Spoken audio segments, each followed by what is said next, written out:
Hello mga kaOragon, magandang araw sa inyong lahat. Ngayon, pupunta kami sa Subic, Olongapo City. Kaya ngayon, samahan nyo kami sa aming road trip mga kaOragon. Ipapakita ko sa inyo ang ganda ng STX papuntang Subic mga kaOragon. Kaya sana magustuhan nyo itong aking video mga kaOragon. At syempre, malalaman nyo din dito mga kaOragon. Kasi dadaan tayo sa pinaka-instriktong daan sa buong Pilipinas mga kaOragon. Kaya sana panoorin nyo ito hanggang sa katapusan kaOragon.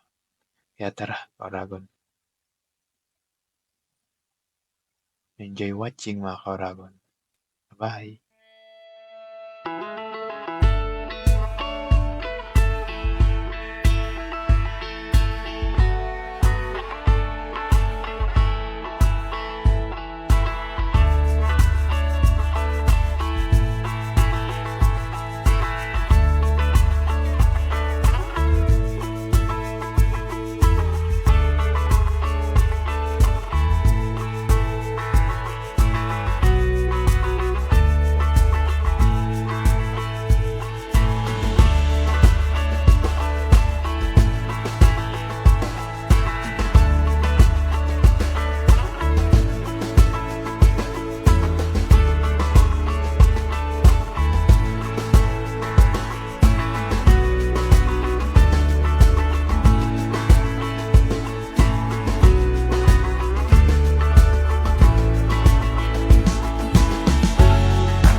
Mga kaOragon, pag diniretso yan mga kaOragon, papunta na yan ng Morong Bataan.